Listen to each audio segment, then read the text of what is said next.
कहा जाता है कि कुछ जगहों पर ऐसी घटनाएं घटित होती हैं जिसकी वजह से वहां किसी की आहट मौजूद हो जाती है, यानी कि एक साया जो किसी को दिखाई तो नहीं देता, लेकिन अगर कोई उसके स्थान पर चला जाए तो फिर अनर्थ होने से कोई नहीं रोक सकता। ये कहानी है रिया नाम की एक लड़की की, जो अपने पूरे स्कूल के साथ भीलवाड़ा नाम के एक छोटे से गांव में पिकनिक के लिए जा रही थी। सुबह का समय, चिड़ियों की चहचहाहट से रिया की आंखें खुली और तभी उसकी माँ सुमित्रा उसके पास भाग भाग कर आई और बोली, ओ लाडो, सारा सामान और टिफिन मैंने पैक कर दिया है, अच्छे से जाना। सुना है उस गांव के किस्से बहुत फेमस हैं। ओ मॉम, डोंट वरी मॉम, दुनिया में ऐसी कोई भी ताकत नहीं है जो आपकी बेटी का बाल भी बांका कर सके। उठ जा, उठ, जल्दी से नहा ले और मंदिर में दिया जलाकर जाना। अपनी माँ की बात को मानते हुए रिया बिस्तर से उठी और नहाने के लिए चली गई। कुछ देर के बाद जब वापस आई तो उसने मंदिर में दिया जलाया और तब बाहर से स्कूल की बस आ चुकी थी, जो कि जोर जोर से हॉर्न मार रही थी। जल्दी कर रिया, तेरी बस आ गई है। माँ की आवाज सुनकर रिया मंदिर से उठी और जैसे ही पलट के वहां से गई तो एक हवा का झोंका आया और उसका जलाया हुआ दिया बुझ गया, जिसके बाद रिया ने अपना सामान पकड़ा और घर से स्कूल जाने लगी, जहां से उसे पिकनिक के लिए भीलवाड़ा गांव जाना था। ठीक है माँ, मैं जाती हूँ। हाँ, अच्छे से जाना और ज्यादा शरारतें मत करना, ख्याल रखना अपना, और रात को टेंट से बाहर मत निकलना, पहले बोल दे रही हूँ। अरे हाँ माँ, क्यों टेंशन ले रही हो।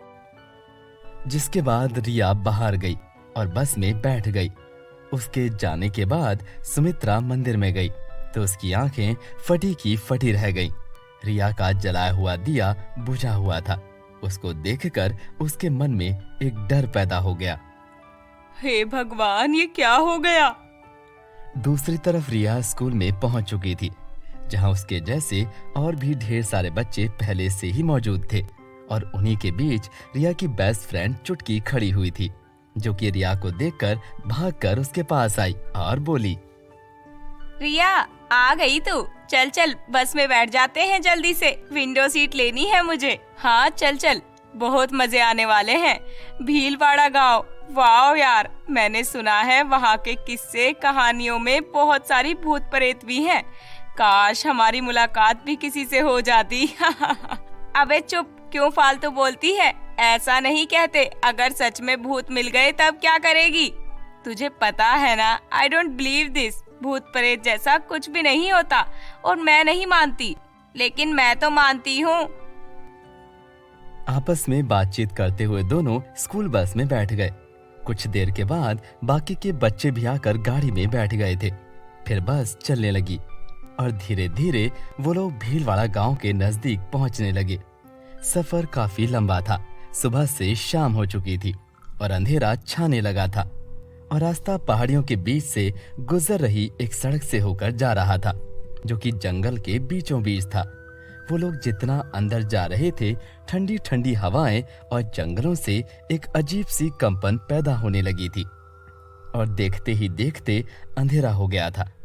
रिया और चुटकी उस जंगल को देख रहे थे, जो बहुत गहरा था। उन्हें बीच बीच में जंगली जानवर भी नजर आ रहे थे।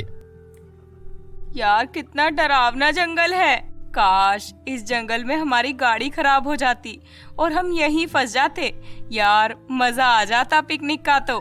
मुंह बंद रख अपना, कितना फालतू बोलती है तू। कुछ ही देर के बाद वो लोग भीलवाड़ा पहुंचे। एक मैदानी इलाके में बस रुकी और उस जगह से कुछ दूर एक पीपल का पेड़ था, जिस पर एक मटकी बंधी हुई थी।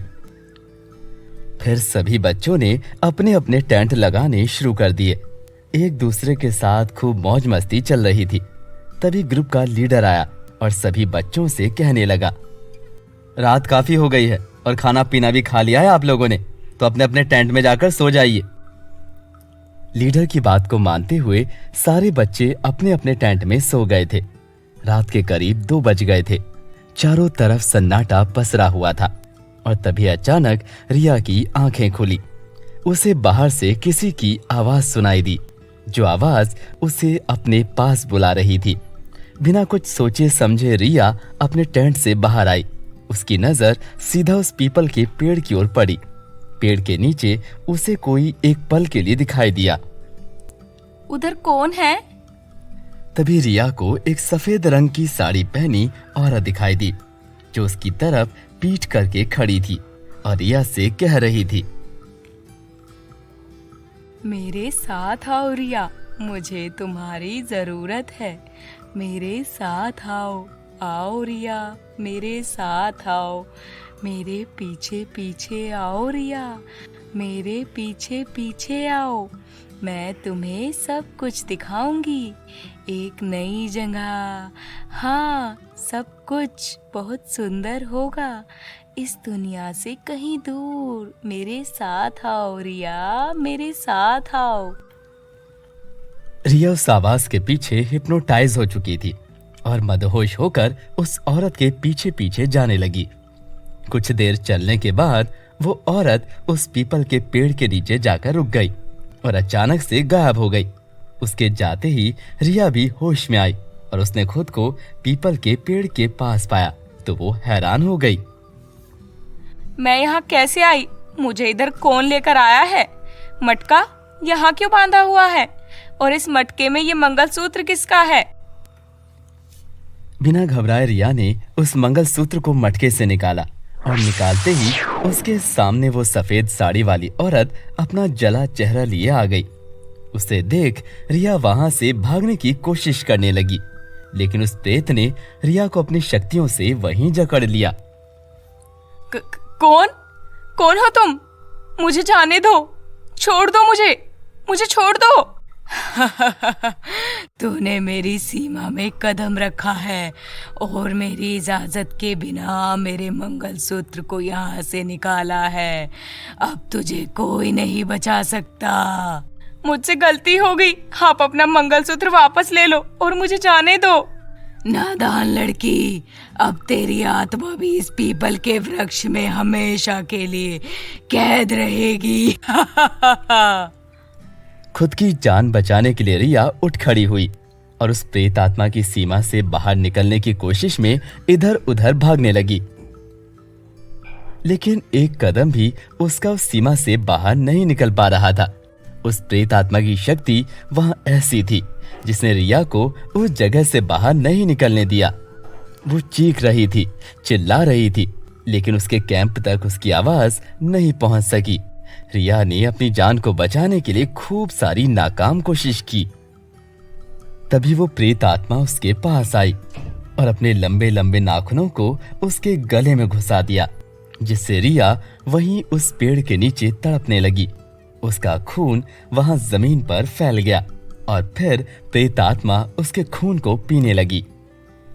और अगली सुबह जब पूरे कैंप में पता चला कि रिया गायब है तो हड़कंप मच गया और सुमित्रा के ऊपर दुखों का पहाड़ भी एक पल में टूट गया।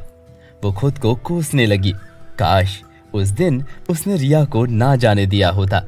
लेकिन अब तक किसी को ये बात की खबर नहीं पता चल सकी थी कि रिया आखिरकार गई तो गई कहाँ, क्योंकि उस जगह पर उसकी लाश कभी नहीं मिल पाई, जिस वजह से उसकी माँ को एक आस लगी हुई थी कि उसकी बेटी लौट कर आएगी।